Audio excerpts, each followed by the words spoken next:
प्रेम से बोलेंगे और थोड़े भाव से।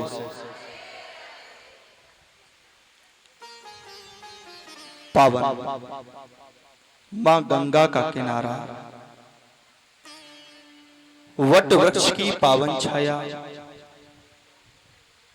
और श्री सुखदेव जी महाराज राजा परीक्षित को भागवत जी की यह सुंदर सी कथा सुना रहे हैं। कह रहे हैं कि हे परीक्षित, कभी कभी धर्मी व्यक्ति के यहां भी अधर्मी संतान जन्म ले ही लेती है। एक बहुत बड़े धर्मी राजा हैं, महात्मा अंग, बहुत धर्म करते हैं, दान करते हैं, पुण्य करते हैं, लेकिन इनका पुत्र नास्तिक हो गया। उसका नाम था वेन। महात्मा अंग ने अनेक प्रकार से अपने पुत्र को समझाया, लेकिन उसने अपने पिता की कोई बात नहीं मानी। तो एक दिन महात्मा अंग घर छोड़कर चले गए। अब तो ये नास्तिक वेन राजा बनकर बैठ गया। जगह जगह कहने लगा, यदि यज्ञ करना है तो मेरे नाम से करो,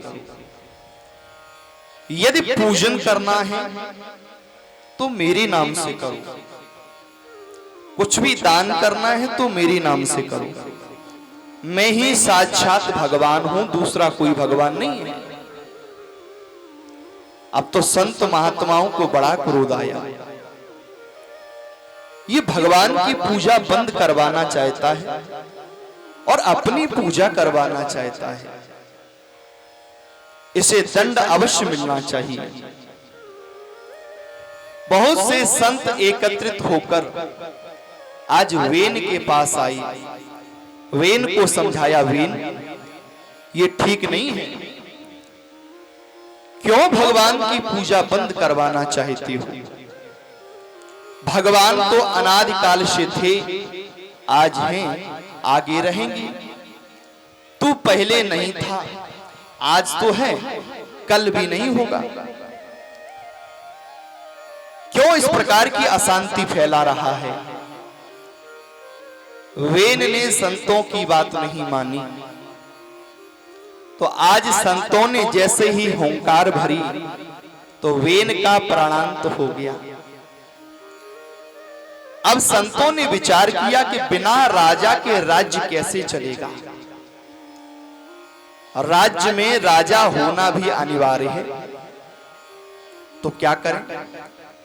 आज उसकी भुजाओं का मंथन किया तो बाईं भुजा से साक्षात मां लक्ष्मी का अवतार अर्ची देवी उत्पन्न हुई और दाहिनी भुजा का मंथन किया तो आज साक्षात भगवान नारायण के अवतार पृथु महाराज उत्पन्न हुए। बोले पृथु महाराज की जय, अर्ची मैया की जय। अब पृथु महाराज को राजा बना दिया, राज्य चलाने लगे। एक दिन नगर के सभी लोग पृथु महाराज के हाथ जोड़कर बोले, महाराज हमारे यहां पहले राजा नास्तिक था, अधर्मी था, तो इसलिए पृथ्वी ने अन्न देना बंद कर दिया। महाराज कैसे भी करके इस पृथ्वी से प्रार्थना करो, ये पृथ्वी अन्न दे, नहीं तो हम सब भूखे मर जाएंगे। तो पृथु महाराज गए और इस पृथ्वी से कहा, हे वसुदेव, इन्हें अन्न दे, अन्न क्यों नहीं देते?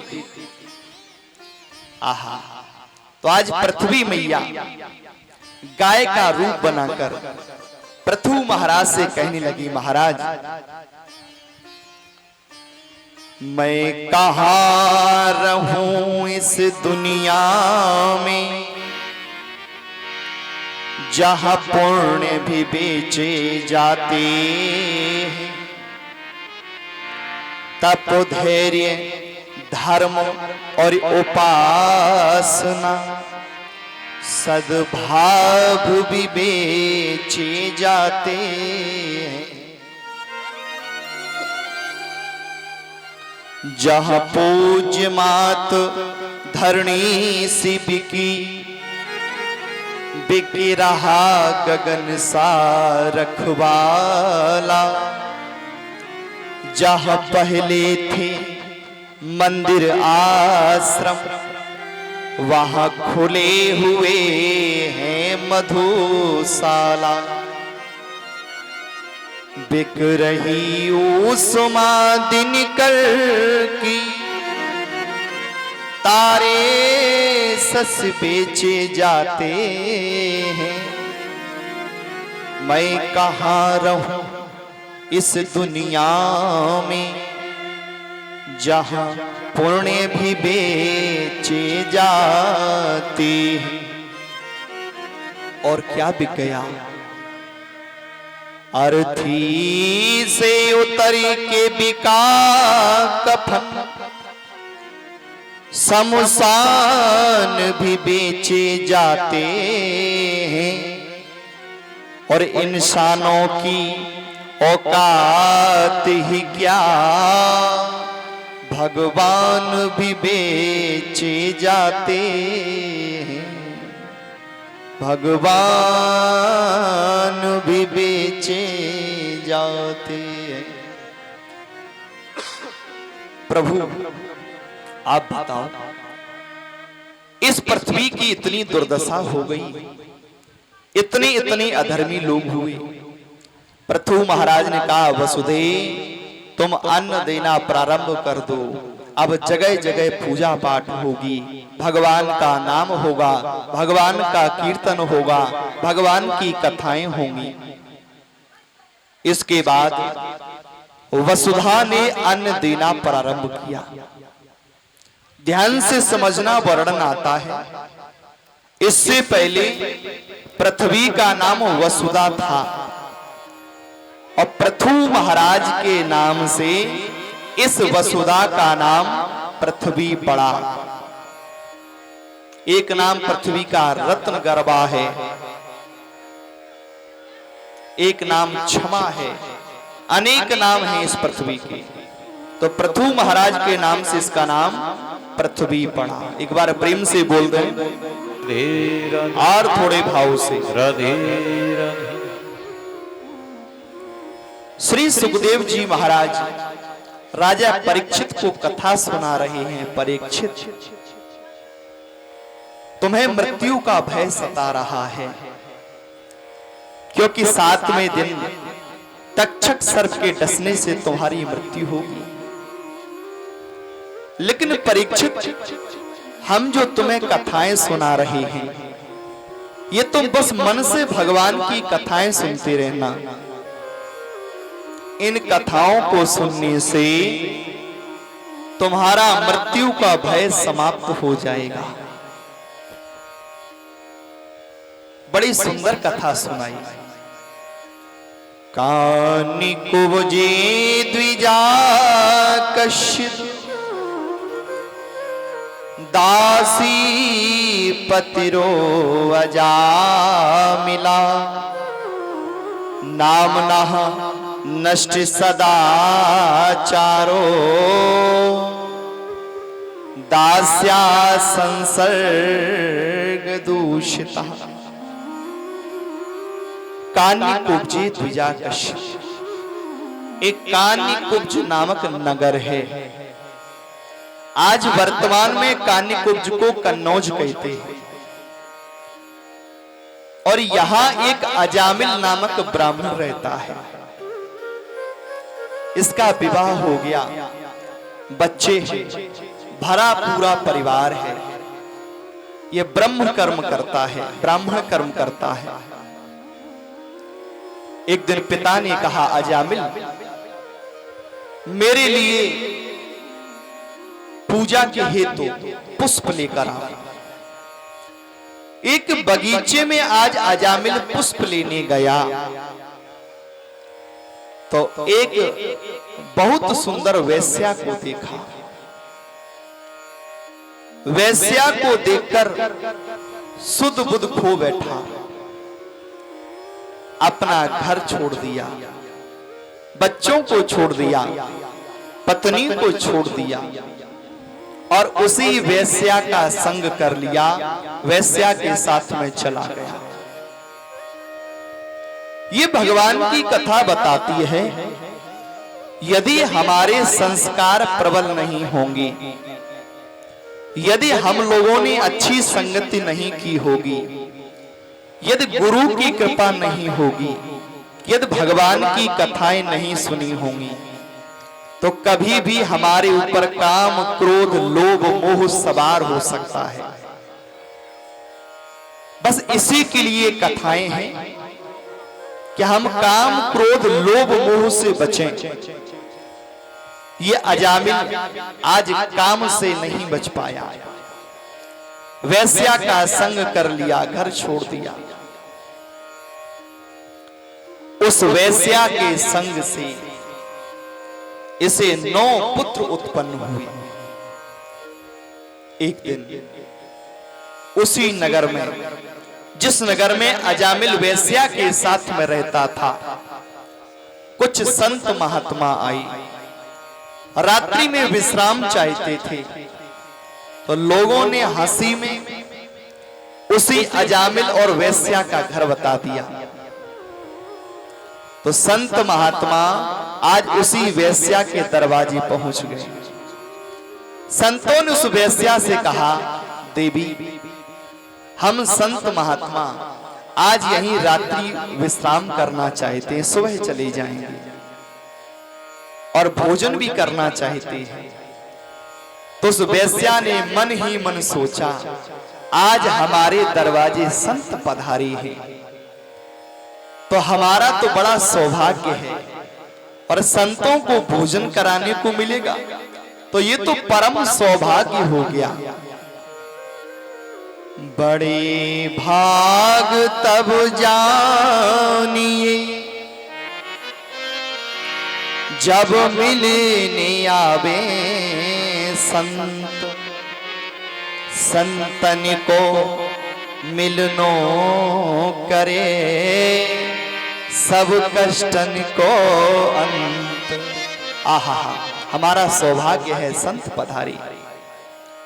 तो उस वेश्या ने बड़ी ही साफ सफाई से चौका लगाया, सुंदर रसोई बनाई, संत महात्माओं को भोजन करवाया। संत महात्मा भोजन कर ही रहे थे, उसी समय अजामिल आ गया। संतों को देखकर विस्मय में पड़ गया कि हमारे दरवाजे संत पधारे। अंदर जाकर उस वेश्या से कहा, क्या संतों को पता है तुम वेश्या हो? मैं भी अपवित्र हो चुका हूं।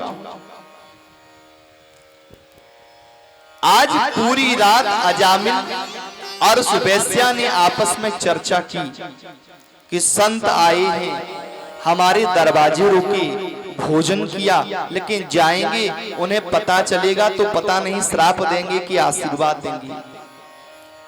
इस पूरी चर्चा को संतों ने सुन लिया।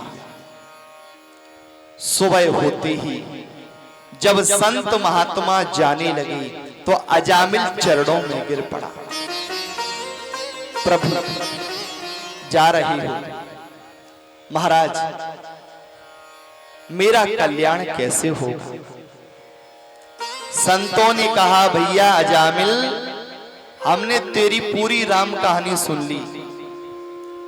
यद्यपि तूने अपराध बहुत बड़ा किया है, तू ब्राह्मण होकर तूने ऐसा काम किया, वैश्या का संग किया। ब्राह्मणों के कर्म शास्त्रों में बताए गए हैं ब्राह्मण को क्या करना चाहिए। अध्ययनम अध्यापनम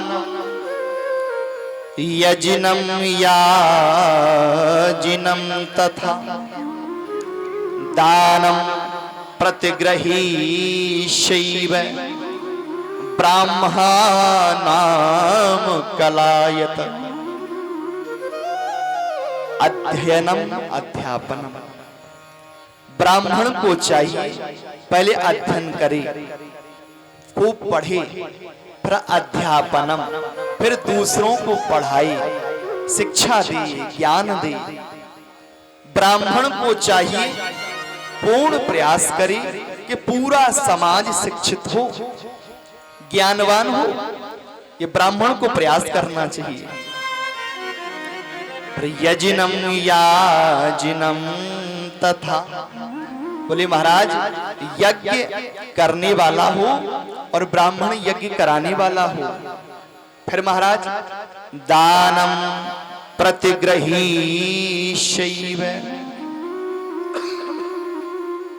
पहले दान दे उसके बाद दान ले।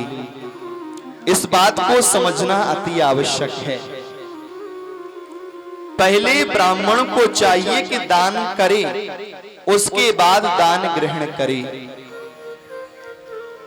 दान लेने से, दान ग्रहण करने से हमारी साधना घटती है। ध्यान से समझ लेना। यदि कोई व्यक्ति हमें दान कर रहा है तो ये सोच के कर रहा है महाराज हमारी अला बला सब चलिए तुम ले लो। तो ब्राह्मण को भी चाहिए हर व्यक्ति से दान ना ले, और बहुत सोच समझ के पूछ ले, भैया क्या किस चीज का दान कर रहे हो? ऐसा तो नहीं गौ माता की हत्या कर दियो हमें आके दान कर रहे हैं। तो ध्यान रखिए हमेशा। हाँ, कभी कोई प्रसाद भी दे, बहुत से लोग यहाँ बैठे, ध्यान से समझ लेना। कभी कोई आपको प्रसाद भी दे तो एक बार पूछ जरूर लेना, भैया ये किस खुशी का प्रसाद है? कहीं ऐसा तो नहीं उसने कोई गलत काम कर दिया हो और किसी ने कहा प्रसाद बांट दो तुम्हारे सारे पाप खत्म, तो वो प्रसाद के रूप में अपना पाप बांट रहा हो। तो ध्यान रखना, कभी प्रसाद लो तो बहुत सोच विचार कर। जब आप प्रसाद बांटते हो तो वो आपका पाप बढ़ता है। इस बात को ऐसे समझ लो। यदि आप कुछ बांट रहे हो तो आपका पाप बढ़ रहा है, और आप कुछ खा रहे हो तो आप दूसरों के पाप खा रहे हो। अब कितना खाना है, कितना बांटना है, आप समझदार हो, समझ लेना। प्रेम से क्या बोलेंगे और थोड़े भाव से। अजामिल को समझाया, अजामिल यद्यपि तेरा अपराध बहुत बड़ा है, लेकिन फिर भी तेरे यहां संतों की सेवा हुई है, संतों ने प्रसाद पाया है तेरे यहां, तो संत तुझे आशीर्वाद देते हैं। अब तेरे जो पुत्र हो उसका नाम तू नारायण रख लेना, और बस उसी से तेरा कल्याण हो जाएगा। संतों के जाने के पश्चात समय बीता और उस वैश्या के पुत्र हुआ, और अजामिल ने उस पुत्र का नाम संतों के कहने के अनुसार आज नारायण रखा। अब सुबह से शाम तक अपने पुत्र नारायण को पुकारता है, नारायण भूख लगी बेटा रोटी ले आओ, नारायण मुझे स्नान करना बेटा जल रख दो, नारायण मुझे बाहर जाना है मेरे कपड़े ले आओ। सुबह से शाम तक नारायण नारायण नारायण नारायण। आज जब इस अजामिल का अंतिम समय आया तो यम के दूतों ने इसे घेर लिया, कहा कि पापी चल तुझे यम यातना देंगे, यमलोक चल। जैसे ही काले काले दूतों को देखा, बड़े भयंकर, तो आज अपने पुत्र नारायण को पुकारने लगा अजामिल।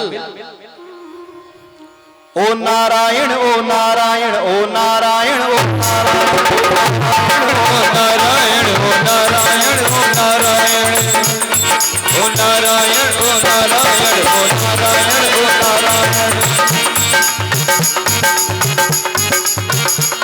ये काले काले दूत मुझे बेटा तड़पाए जाते हैं, ये काले काले दूत मुझे बेटा तड़पाए जाते हैं। ओ नारायण बचा मुझे, हमको पकड़े जाते हैं। ओ नारायण हमें पकड़ ले जाते हैं। ओ नारायण ओ नारायण ओ नारायण ओ नारायण ओ नारायण ओ नारायण ओ नारायण ओ नारायण ओ नारायण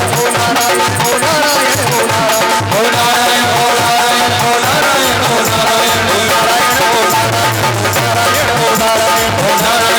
नारायण ओ नारायण ओ नारायण ओ नारायण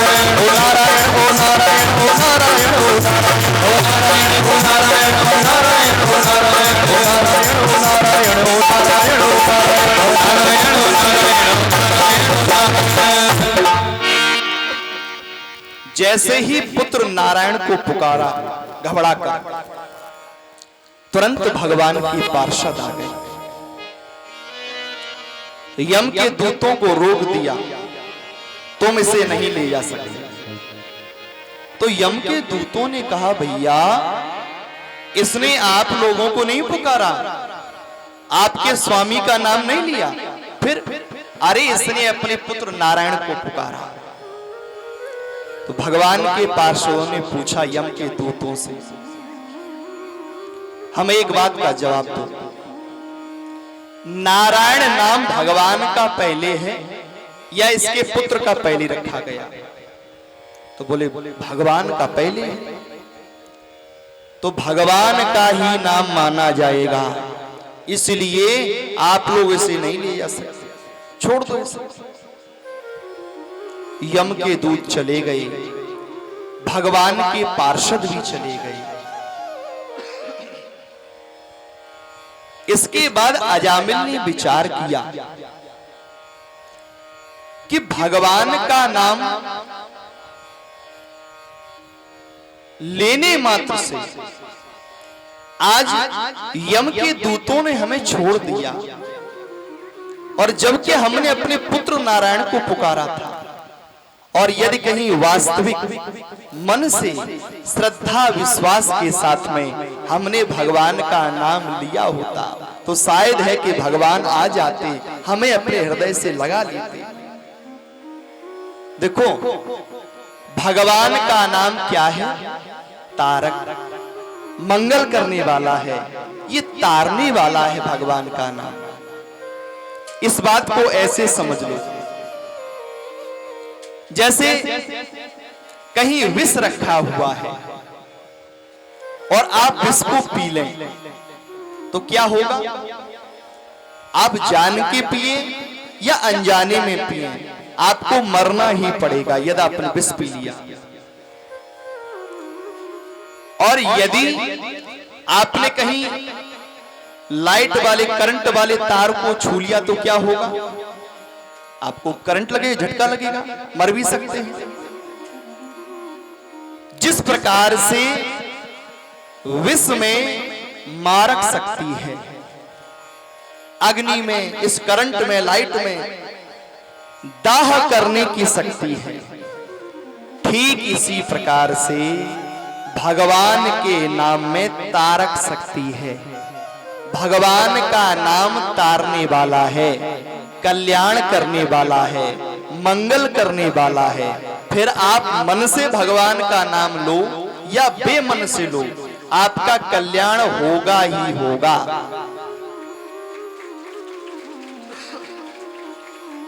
मानस में यही भाव बाबा गोस्वामी तुलसीदास जी महाराज लिखते हैं, भाव को भाव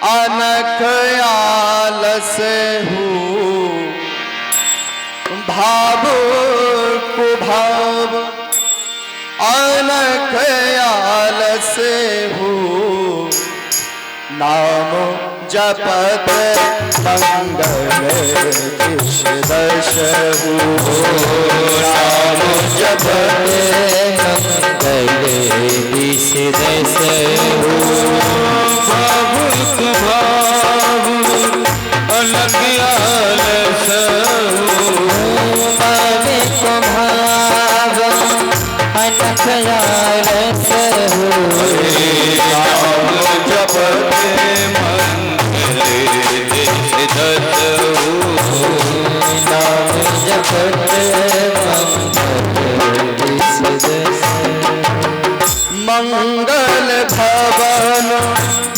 अमंगल हारी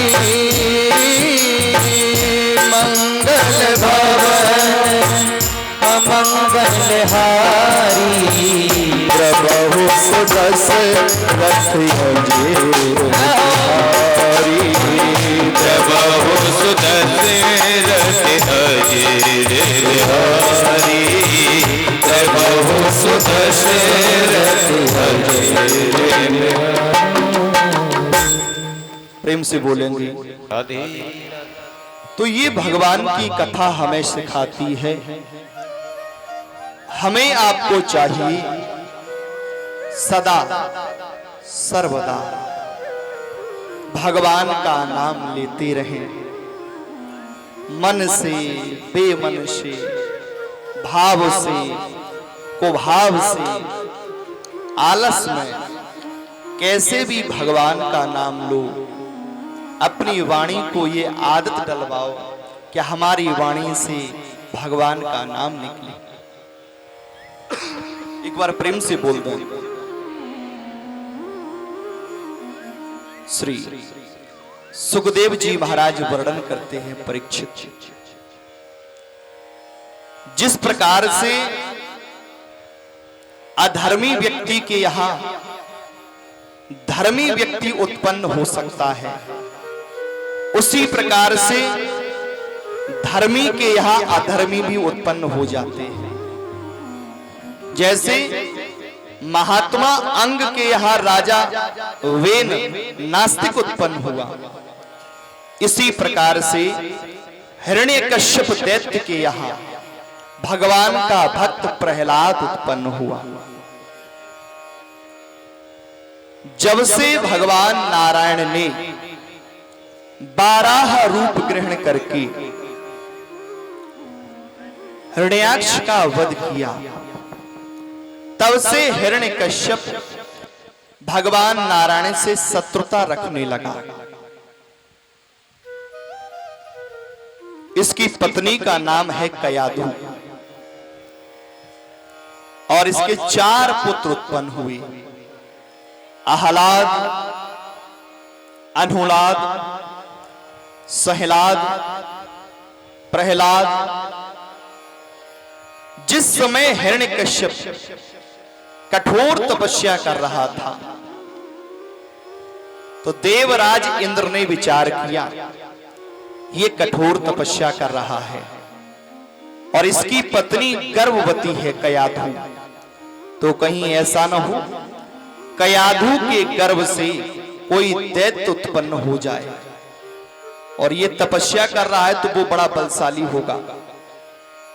तो कयाधु का अपहरण करके ले जा रहा है आज देवराज इंद्र। और रास्ते में श्री नारद जी महाराज मिले। नारद ने कहा, इंद्र कयाधु को छोड़ दो। बोले महाराज इसके गर्भ से दैत्य उत्पन्न होगा। बोले नहीं, इसे छोड़ दो। इसके गर्भ से भगवान का बहुत बड़ा भक्त उत्पन्न होने वाला है, कोई दैत्य नहीं होगा।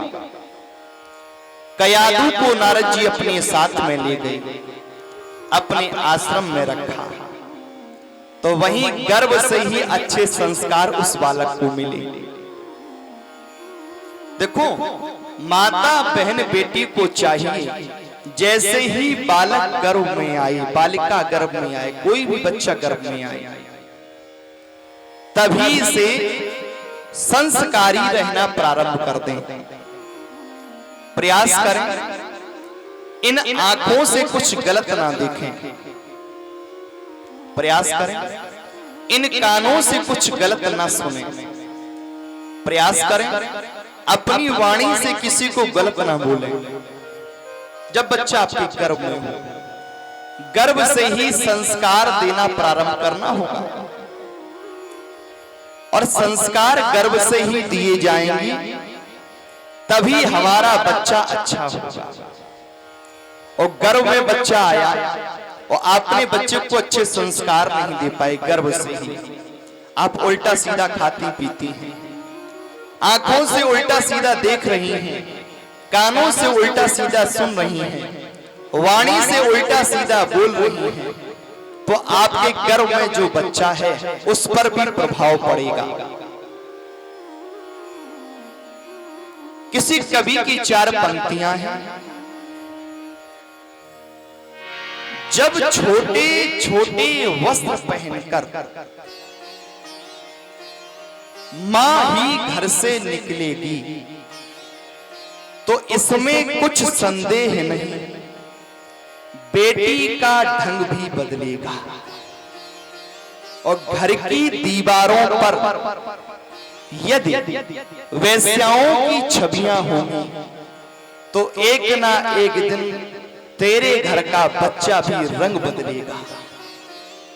हम सुधरेंगे, हम संस्कारी होंगे, तो हमारी संतान भी संस्कारी होगी। और यदि आप संस्कारी नहीं हैं, तो निश्चित मानिए आपकी संतान संस्कारी नहीं हो सकती। तो आश्रम में कयादू महारानी रही, तो वहीं सुंदर संस्कार प्रहलाद को गर्भ से ही मिले। प्रहलाद का जन्म हुआ, हिरण्यकश्यप वापस आया, तो आज अपने पुत्र को, दैत्यों के गुरु हैं शुक्राचार्य, उनके पुत्र हैं संड और अमर। ये दैत्यों का विद्यालय चलाते हैं, जिसमें छल कपट चोरी बेईमानी की विद्याएं सिखाई जाती हैं। संड अमर को दरबार में बुला के कहा, मेरा पुत्र प्रहलाद अब बड़ा हो रहा है, इसे अपने विद्यालय में ले जाओ, छल कपट चोरी बेईमानी सभी विद्याएं सिखाओ। दैत्यों के विद्यालय में इसी प्रकार की विद्याएं मिलती हैं। संड अमर के ले गए, उसे बहुत समय तक सिखाती रही, और जब वापस आज दरबार में लेके आई, तो हिरण्यकश्यप ने पूछा, पुत्र तुमने क्या सीखा, कैसे छल करोगे, कैसे कपट करोगे, कैसे किसी की हत्या करोगे, बताओ। तो गर्भ से ही अच्छे संस्कार मिले थे, तो जिसके संस्कार पुष्ट हैं वह व्यक्ति कभी नहीं बिगड़ सकता। तो आज छल कपट की विद्या कोई नहीं सुनाई अपने पिता को, क्या सुनाया, नवदा भक्ति सुना दी। हाथ जोड़ के सुना रहा, पिताजी श्रवणम कीर्तनम विष्णु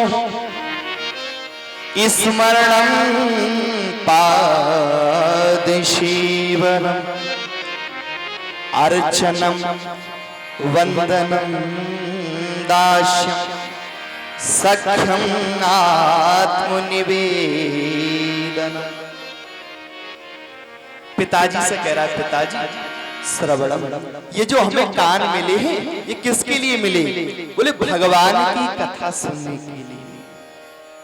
वाणी ये भगवान का नाम लेने के लिए, ये आंखें भगवान की मनमोहनी मूरत देखने के लिए। जैसे ही नवदा भक्ति सुनाई है, आज हिरण्यकश्यप को बहुत क्रोध आया, हाथ में तलवार निकाल ली। अरे संत अमर, मेरा बच्चा तो अबोध था, तुम्हारी गलती है, तुमने से ये क्या सिखा दिया? ये तो भगवान भगवान चिल्ला रहा है। हमने कहा था छल कपट चोरी बेईमानी की विद्याएं सिखाना। संत अमर कांपने लगे, महाराज ये हमने नहीं पढ़ाया। तो किसने पढ़ाया? बोले हमें लगता है पढ़ा पढ़ाया पैदा हुआ गर्भ से। अरे देखो कैसे संस्कार गर्भ से ही। हिरण्यकश्यप ने कहा, संत अमर तुम्हें एक मौका और देते हैं, ले जाओ, और इस बार ध्यान से पढ़ाना, कोई गलती नहीं होनी चाहिए। संत अमर कर ले गई, प्रहलाद को बहुत डांटा पीटा, हमने तुझे ये कुछ नहीं सिखाया, कहां से सीखा, बता जल्दी कहां से सीखा। प्रहलाद कुछ नहीं बोला। एक दिन संत और अमर दोनों गुरु विद्यालय से बाहर गए और प्रहलाद से कहा, प्रहलाद तुम आज बालकों को पढ़ाना। बोले हाँ गुरुजी। तो प्रहलाद आज बालकों को पढ़ा रहे हैं, कोई छल कपट नहीं, जो उनके अंदर भरा हुआ है वही बालकों को पढ़ा रहे हैं। दैत्यों के बालक हैं, कह रहे भैया लिखो, कॉपी पेन निकालो, लिखो पाती में राम, पढ़ो पाती में राम, लिखो पाती में राम, पढ़ो पाती में राम, लिखो पाती में राम, पढ़ो पाती में राम, लिखो पाती में राम, पढ़ो पाती में राम, लिखो पाती में राम, पढ़ो पाती में राम, लिखो पाती में राम, पढ़ो पाती में राम, लिखो पाती में राम, पढ़ो पाती में राम, लिखो पाती में राम, पढ़ो पाती में राम, लिखो पाती में राम, पढ़ो पाती में राम, लिखो पाती में राम, पढ़ो पाती में राम,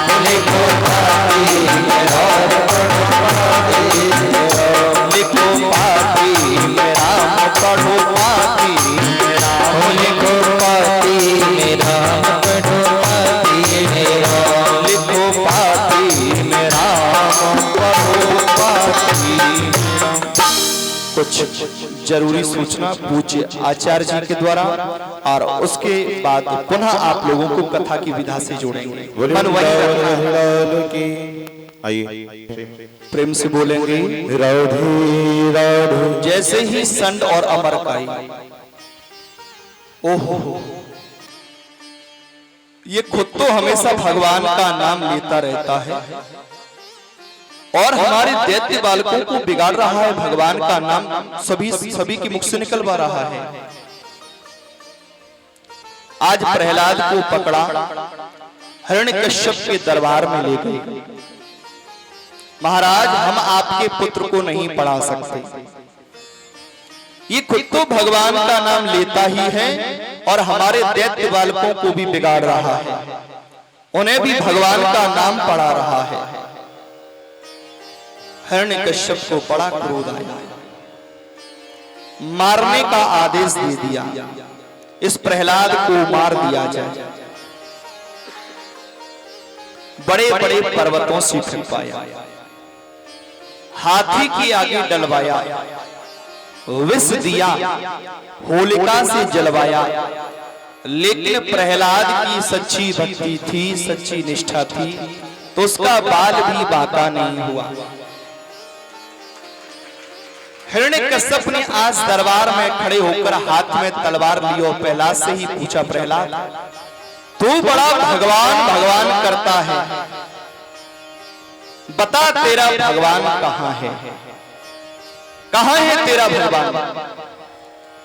कहने लगा, पिताजी भगवान तो सभी जगह हैं, बस उन्हें देखने की दृष्टि चाहिए। हरि व्यापक सर्वत्र समान, हरि व्यापक सर्वत्र समान, हरि व्यापक सर्वत्र समान, हरि व्यापक सर्वत्र समान, प्रेम से प्रकट मोहि में जाना, प्रेम से प्रकट मोहि में जाना। पिताजी वो तो सभी जगह है, सभी जगह हर चीज में भगवान ही भगवान है। अच्छा तो क्या इस खंबे में भगवान है तेरा? बोले हाँ पिताजी। और जैसे ही आज खंबे पर प्रहार किया हिरण्यकश्यप ने, गड़गड़ाहट की आवाज करते हुए नरसिंह भगवान प्रकट हो गए। बोले नरसिंह भगवान।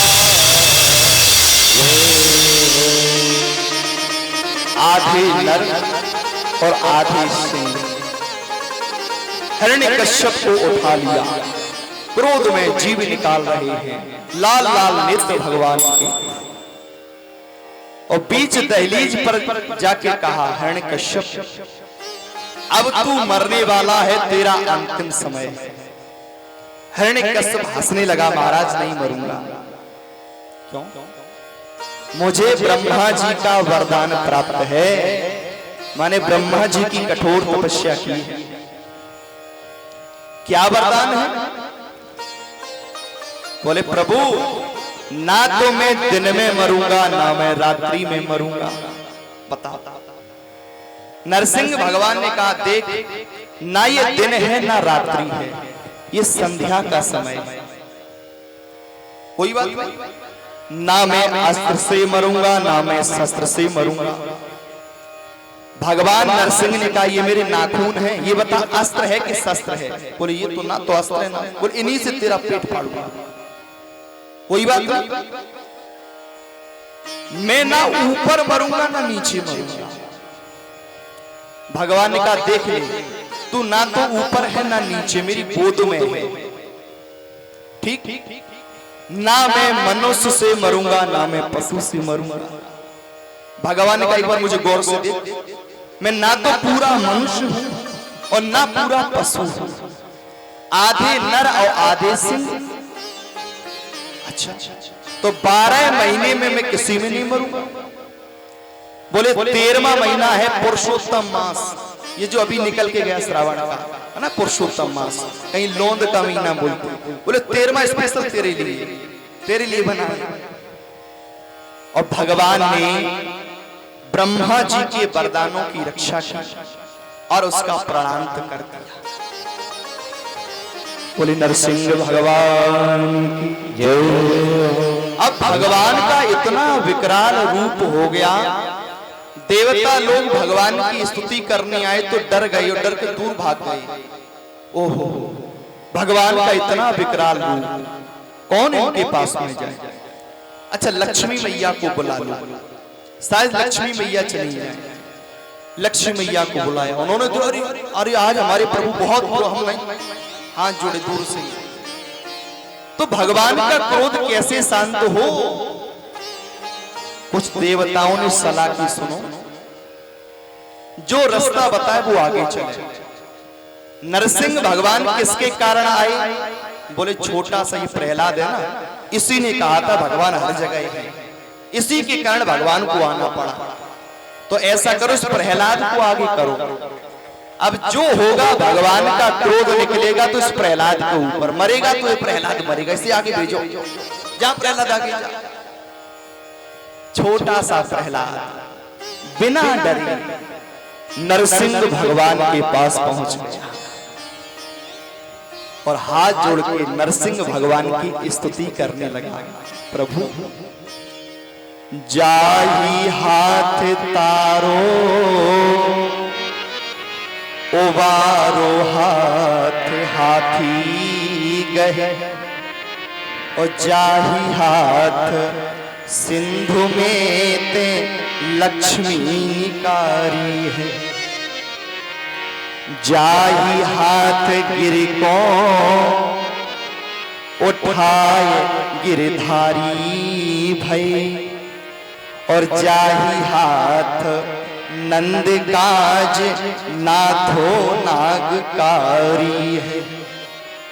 मैं तो अनाथ हाथ जोड़े कहूँ दीनानाथ, अब जाही हाथ मेरो हाथ पकड़ने की बारी है।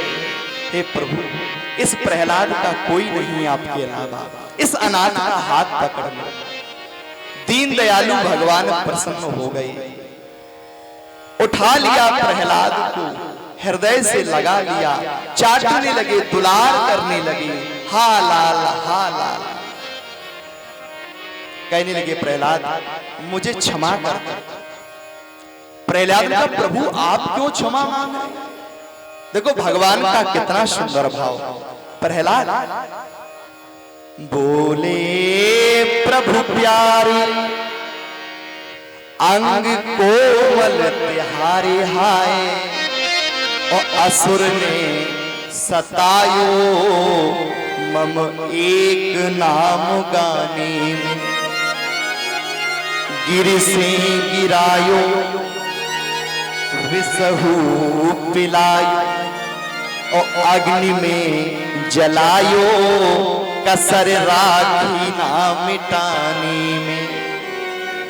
तो मंजुल मुखार बिंदु चूम चूम राघव कहें, तुम क्षमा करो लाल हमें देर भई आने में। प्रहलाद मुझे क्षमा कर दो मेरे लाल, मुझे बहुत देर हो गई, तुम्हें कितना झेलना पड़ा, कितनी प्रताड़ना मिली। प्रहलाद ने कहा प्रभु जो आपका नाम लेता है, सच्चे मन से आपको पुकारता है, उसे संसार की यातनाएं भी फूलों के समान लगती हैं। तो हमें आप पर प्रभु पूर्ण विश्वास था। भगवान ने कहा प्रहलाद तेरी कुछ मांगने की इच्छा हो तो मांग ले। तो आज प्रहलाद ने भगवान से क्या मांगा? कहा प्रभु हमें ऐसा वरदान दे दो कि हमारे अंदर कभी किसी से मांगने का भाव ना बने। कामना यही है रहे कामना ना कोई और दीजिए वरदान प्रभु यही वर दीजिए।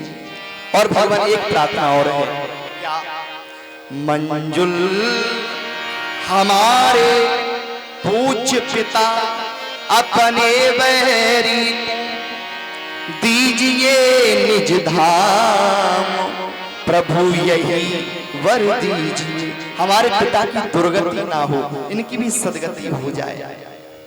भगवान ने कहा प्रहलाद जिसका उद्धार हमारे हाथों से हुआ, क्या कभी उसकी दुर्गति हो सकती है?